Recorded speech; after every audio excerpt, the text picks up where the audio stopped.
Hello YouTube, today we are going to be replacing the stock 2010 Dodge Charger horns with these PIAA Superior Bass Horns.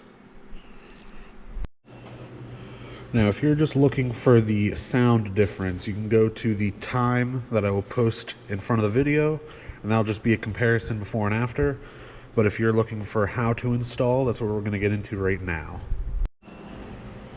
Alright, so after opening the packaging, you can see the contents are the instructions, some wiring, and both of the new horns.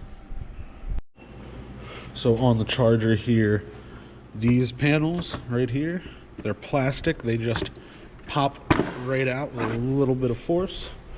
Not much to break them. Just a couple of metal clips holding them in.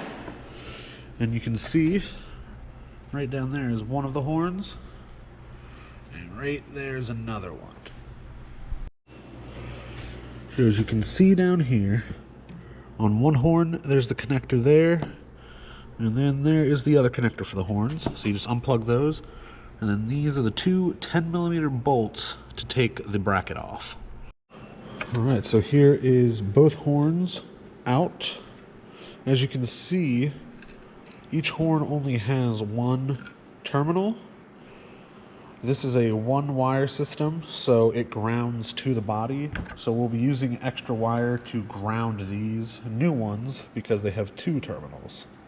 That won't be a huge deal or anything.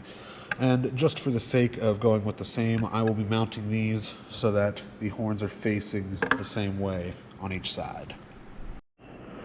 Alright, so on the factory horns, they have a little stud sticking out, which mounts them to the bracket.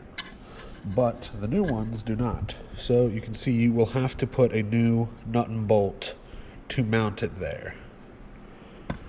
And with the instructions, this is a type B on this car. One wire each. As I said before, we will have the nicely included ground wires, and all we have to do is ground it to the body. Alright, I've got it mounted back up in there. You can see the new ones.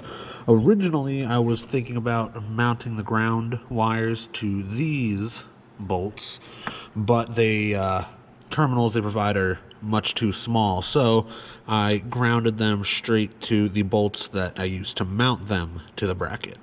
And I used some electrical tape just to tidy up the wiring so it's not all over the place like a mess.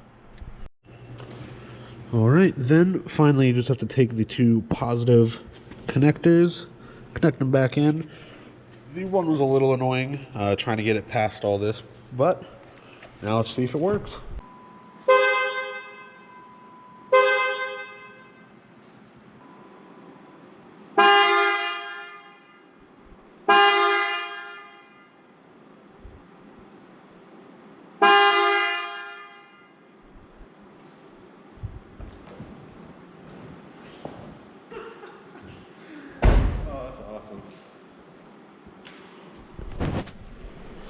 Well, there you have it.